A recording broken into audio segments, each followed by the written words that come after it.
السلام علیکم ورحمۃ اللہ وبرکاتہ۔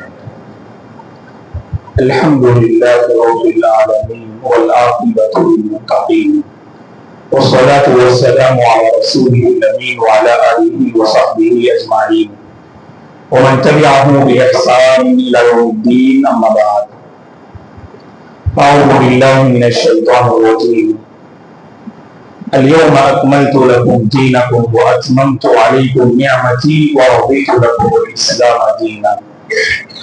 محترم حضرات، ابھی آپ کے سامنے سورہ مائدہ کی آیت کریمہ کا ایک حصہ ہم نے تلاوت کی۔ اس میں اللہ تبارک و تعالیٰ فرماتے ہیں اليوم اکملت لکم دینکم، آج میں نے تمہارے لیے تمہارے دین کو مکمل کر دیا۔ وَأَتْمَمْتُ عَلَيْكُمْ نِعْمَتِي، اور میں نے تم پر اپنی نعمت تمام کر دی۔ وَرَضِيتُ لَكُمُ الْإِسْلَامَ دِينًا، اور تمہارے لیے دین کی حیثیت سے اسلام کو پسند کیا۔ عمر بن خطاب رضی اللہ عنہ کے پاس ایک یہودی حاضر ہو کر یہ کہنے لگتے ہیں یا امیر المؤمنین انکم تقعون فی کتابکم آیۃ، اے امیر المؤمنین بے شک تم اپنی کتاب میں یعنی قرآن مجید میں ایک ایسی آیت پڑھتے ہو اگر وہ آیت ہم پر یہودیوں پر اگر نازل ہوئی ہوتی تو اس دن کو، جس دن وہ آیت نازل ہوئی اس دن کو ہم عید کا دن بنا لیتے۔ عمر بن خطاب رضی اللہ عنہ نے پوچھا بتاؤ تو صحیح وہ کون سی آیت ہے؟ اس یہودی نے کہا اسی آیت کی اس نے تلاوت کی، اليوم اکملت لکم دینکم واتممت علیکم نعمتی ورضیت لکم الاسلام دینا۔ تو عمر بن خطاب رضی اللہ عنہ نے کہا اس یہودی سے واللہ انی لأعلم اليوم الذي نزلت على رسول الله والساعة التي فيها نزلت على رسول الله صلی اللہ علیہ وسلم، اللہ کی قسم بے شک میں اس دن کو جانتا ہوں جس دن یہ آیت اللہ کے نبی پہ نازل ہوئی، اور میں اس گھڑی کو بھی جانتا ہوں، اس وقت کو بھی جانتا ہوں جس وقت یہ آیت اللہ کے نبی پہ نازل ہوئی، عشیۃ عرفۃ من یوم الجمعہ۔ اللہ کے نبی صلی اللہ علیہ وسلم جب اپنا آخری حج پہلا اور آخری حج کر رہے تھے حجۃ الوداع، تو عرفے کی شام جمعہ کے دن یہ آیت اللہ کے نبی پہ نازل ہوئی، اور بڑی عظیم آیت ہے دوستو۔ اس آیت کا پیغام کیا ہے؟ دین مکمل ہو چکا، اور اللہ نے میرے اور آپ کے لیے جس دین کو بطور دین پسند کیا ہے وہ دین اسلام ہے۔ اب اس دین میں نہ ذرہ برابر اضافے کی گنجائش اور نہ اس میں کمی کی کوئی گنجائش ہے۔ اور آیت کا دوسرا مفہوم یہ ہے وحی کا سلسلہ بند ہو رہا ہے اور نبوت کا سلسلہ ختم ہو رہا ہے، آپ کے بعد کوئی نبی آنے والے نہیں، آپ کے بعد کسی پر وحی نازل ہونے والی نہیں، اور آپ کے بعد کسی پر کوئی شریعت نازل ہونے والی نہیں، آپ ہی آخری پیغمبر، نبوت کا سلسلہ آپ پہ ختم کیا جا رہا ہے۔ تو ہر دور میں کچھ ایسے لوگ وجود میں آتے ہیں جو اپنے آپ کو نبی ہونے کا دعویٰ کرتے ہیں، یہ دعویٰ کرتے ہیں کہ ہم پر اللہ کی طرف سے کوئی نہ کوئی حکم نازل ہو رہا ہے۔ تو یہ سب بالکل جھوٹی بات ہے اور جھوٹا دعویٰ ہے۔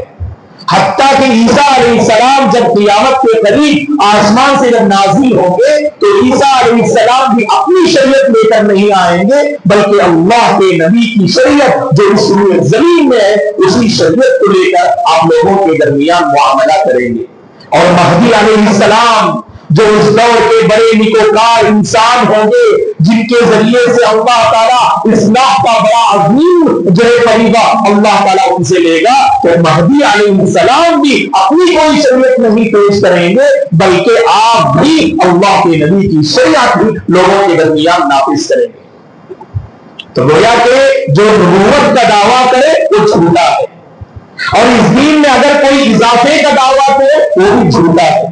اللہ کے نبی نے کیا فرمایا مسند احمد کی حدیث سے، اے میرے صحابہ، ہر وہ عمل جو آپ کو جنت سے قریب کر دے میں نے بتا دیا، ہر وہ عمل جو آپ کو جہنم سے دور کر دے میں نے اس سے آگاہ کر دیا، جہنم میں داخل ہونے والے اعمال سے بھی آپ نے واقف کر دیا، اور جنت میں داخل ہونے والے اعمال کی بھی آپ نے رہنمائی کر دی۔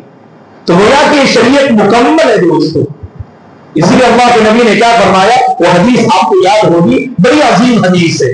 صلی اللہ علیہ وسلم نے فرمایا، اوصیکم وإیایا بتقوی اللہ وإن تأمر علیکم عبد حبشی فإنه من يعش منكم بعدی فسيرى اختلافا كثيرا فعليكم بسنتي وسنة الخلفاء الراشدين المهديين عضوا عليها بالنواجذ وإياكم ومحدثات الأمور فإن كل محدثة بدعة وكل بدعة ضلالة وكل ضلالة في النار۔ اللہ کے نبی نے فرمایا صلی اللہ علیہ وسلم نے، اے اللہ کے بندو، میں تمہیں اور اپنے آپ کو تقوی کی وصیت کرتا ہوں، اللہ سے ڈرنے کی وصیت کرتا ہوں۔ اگر تم پر حبش کا رہنے والا ایک کالا کروٹا انسان اگر وہ بھی امیر بنایا جائے، اس امیر کی اطاعت کرنا اور اس امیر کا کہاں ماننا۔ اور تم میں سے جو میرے بعد اس دنیا میں زندگی گزاریں گے وہ اپنے سامنے بہت سارے اختلاف پائیں گے، بہت سارے فتنے پائیں گے، بہت سارے راستے پائیں گے، تو کریں کیا؟ فعلیکم بسنتی، میری سنت کو مضبوطی سے تھام لینا۔ اور یہ جو خلفاء راشدین ہیں جن کو اللہ تعالیٰ نے ہدایت سے مالامال کیا، ان خلفاء کی سنت اور طریقے کو بھی لازم پکڑنا، اور دین میں نئی نئی چیزیں ایجاد کرنے سے بچنا، کیونکہ ہر دین میں ایجاد کی جانے والی نئی چیز وہ بدعت ہے، اور ہر بدعت گمراہی کا باعث ہے، اور ہر گمراہی انسان کو جہنم میں لے جاتی ہے۔ جمعہ کے خطبے میں تو ہماری حاضری ہوتی ہے، اور تقریباً خطبہ منبر پر حمد و ثنا کے دوران ایک بڑھتے ہیں، ضرور آپ نے سنا ہوگا، فإن خير الحديث كتاب الله وخير الهدي هدي محمد صلی اللہ علیہ وسلم۔ اس روئے زمین میں اگر کوئی سب سے بہترین کتاب ہے تو اللہ کی کتاب ہے، اور اسی طرح سے کوئی بہترین طریقہ ہے، کوئی بہترین راستہ ہے، وہ طریقہ ہے جس پر اللہ کے نبی نے اپنے صحابہ کو چھوڑا۔ اور دین میں نئی چیزیں ایجاد کرنے سے بچنا چاہیے دوستوں۔ اور بدعت کے بارے میں آپ جانتے ہیں، بدعت کسے کہتے؟ دین میں کوئی نئی چیز دین کے نام پر، ثواب کے نام پر آپ انجام دینا جس کا نہ اللہ نے حکم دیا، نہ نبی نے حکم دیا، اور نہ ہماری شریعت میں اس کی گنجائش ہو۔ یہاں ایک بات غور سے سنیے، اور اگر یہ بات ہمیں سمجھ میں آ گئی، واللہ کبھی ہم بدعت کے قریب بھی نہیں جائیں گے۔ بدعت سے اٹھنے سے پہلے توبہ کر لیں گے ہم، اور اس ارادے سے اٹھیں گے، اے اللہ مجھے کتاب و سنت میں واقعیت اور بدعت جیسی لعنت اور نحوست کے میرے یعنی اس کے حوالے نہ کر۔ یہ بات سننے کے بعد، یہ بات کس نے کہی؟ امام مالک رحمۃ اللہ علیہ بڑی بہترین بات فرماتے ہیں، اور بات بھی ایسی جو واقعی سوچنے سمجھنے پر مجبور کرتی ہے۔ امام مالک رحمۃ اللہ علیہ نے کیا کہا جانتے ہیں؟ من ابتدع فی الاسلام بدعہ یراها حسنہ فقد زعم ان محمدا ما اکمل الدین۔ اگر کوئی بندہ دین میں کوئی نئی چیز ایجاد کرتا ہے، بدعت والا کام کرتا ہے، جانتے ہیں آپ وہ بدعت والا کام جو کر رہا ہے وہ بندہ کیا کہہ رہا ہے اپنی پریکٹیکل لائف سے، اپنے عمل سے کیا کہہ رہا ہے؟ وہ یہ دعویٰ کر رہا ہے نعوذ باللہ ثم نعوذ باللہ، اللہ کے نبی نے دین کو مکمل نہیں کیا۔ اب یہ بندہ دین کو مکمل کرنے آ گیا ہے۔ بدعتی گویا کہ یہ ثابت کرتا ہے نعوذ باللہ ہمارے نبی نے دین کو اپنی امت تک پہنچانے میں امانت داری سے کام نہیں لیا. ایسا ہے کیا دوستو؟ بتاؤ آپ. اللہ کے نبی نے پہنچا دیا نا. یہ دین بڑا پاکیزہ ہے, یہ دین بڑا واضح ہے. اللہ کے نزدیک اسی دین کی جو ہے قدر ہے, یاد رکھنا. اور آپ اسلامی تاریخ پڑھیے گا, 300 سال کی تاریخ پڑھیے گا. اللہ کی قسم, جب سے اللہ کے نبی نے ہجرت کی 1440 پر 5 سال مکمل ہو چکے ہیں, اور 40 پر 6 سال میں ہم داخل ہو رہے ہیں. 300 سال کی تاریخ پڑھیے گا. اللہ کی قسم, اس تاریخ میں, اسلامک ہسٹری میں آپ کو ایک بھی نظر نہیں آئے گی. جتنی بدعتیں امت میں جنم لی وہ 4th سینچری اور 5th سینچری سے 3 سینچری 300 سال تک آپ اس تاریخ میں کوئی بدعت نہیں پائیں گے. یہ دشمن کی بڑی سازش ہے. اس دین کی پاکیزہ تصویر کو بگاڑنے کے لیے انہوں نے بدعت کا سہارا لیا.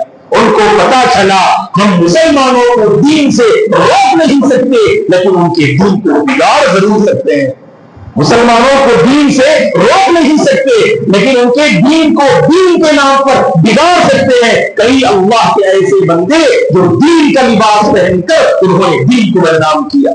بہت ساری روایات, بہت سارے رسول اور بہت سارے طریقے ایسے ہیں جو برسوں سے چلے آ رہے ہیں. میں یہاں پر ہمارے بزرگ حضرات سے پورے ادب و احترام سے کہوں گا, اگر کوئی سنت کی بات سمجھ میں آتی ہے, بدعت آپ کے سامنے واضح ہوتی ہے, آپ اللہ کی خاطر پہل کیجئے گا, آگے بڑھیے گا. ورنہ ہم دیکھتے ہیں ہماری سوسائٹی کے جو بڑے لوگ ہوتے ہیں وہ اپنی کوئی پرانی روایت کو توڑنا نہیں چاہتے, اس کو برقرار رکھنا چاہتے ہیں. ان سے کہا جاتا ہے بھائی یہ نبی کو ناراض کرنے والا طریقہ ہے, اس کے باوجود وہ کہتے ہم نے اپنے پرانے لوگوں کو اسی پہ پایا اور ہم ایسا ہی کریں گے. یہ نئی نئی باتیں, یہ نئی نئی چیزیں آپ ہمارے سامنے پیش نہ کرو. اللہ کی قسم, جو بدعت میں مبتلا ہے وہ نئی چیز کر رہا ہے, جو کتاب و سنت کی تعلیم دے رہا ہے وہ تو فطرت پہ باقی ہے اور ہمارے نبی کے طریقے پہ وہ باقی ہے.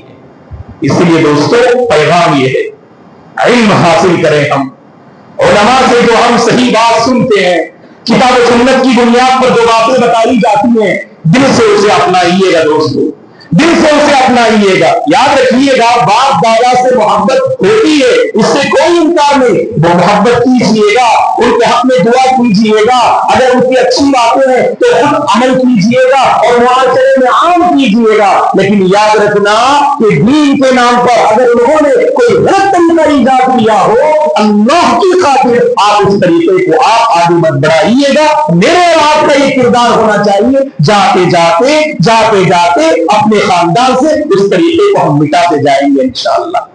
اپنے گھر میں ہم سنت کو زندہ کریں گے, اپنے خاندان میں ہم سنت کو زندہ کریں گے.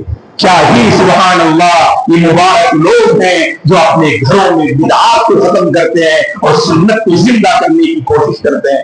اور یاد رکھنا دوستو, جو بدعات میں مبتلا ہوتا ہے نا, اللہ کی طرف سے یہ اسے سزا ملتی ہے, اللہ اس کی زندگی سے سنت کو چھین لیتے ہیں, سنت کو چھین لیتے ہیں. کتنی بڑی نعوذ باللہ یہ سزا ہے جانتے ہیں آپ, ہماری زندگی سے سنت نکل جائے, یہ بدعت کی لعنت ہے. جو بندہ بدعت میں مبتلا ہو وہ سنت سے قریب نہیں ہو سکتا ہے. یا تو آپ بدعت سے قریب ہو جائیے یا سنت سے قریب ہو جائیے. جو بدعت سے قریب ہوگا وہ سنت سے قریب نہیں ہو سکتا. اسی لیے آپ بدعت سے توبہ کیجیے, سنت کا راستہ آسان ہو جائے گا آپ کے لیے. جو بدعت میں مبتلا ہے سنت کا راستہ تنگ ہوگا, بدعت کا راستہ کشادہ ہوگا. تو بدعت کے راستے کو تنگ کیجیے تاکہ سنت کا راستہ کھل جائے اور اس پہ عمل کرنا ہمیں آسان ہو جائے. آخر بات یہ ہے, اور یہ بات سن کے اٹھے اور ارادہ کر کے اٹھے کہ ہم مرتے دم تک کتاب و سنت پہ باقی رہیں گے انشاءاللہ. ہماری جب روح قبض ہوگی تو انشاءاللہ خالص دین پر ہماری روح قبض ہوگی. وہ حدیث آپ جانتے ہیں, کل قیامت کے دن اللہ کے نبی حشر کے میدان میں حوض کے پاس کھڑے ہوں گے, حوض کے پاس کھڑے ہوں گے, اپنی امت کا انتظار کر رہے ہوں گے. آئے گی آپ کی امت اور آپ کے دست مبارک سے حوض رسول کا پانی جو ہے پیے گی. اللہ کے نبی پلائیں گے, ان خوش نصیب بندوں میں اللہ ہم سب کو شامل فرمائے. کچھ لوگ آئیں گے, مشہور حدیث ہے, فرشتے روک لیں گے. اللہ کے نبی کو بڑے مہربان, فرشتوں سے کہیں گے چھوڑ دو, وہ تو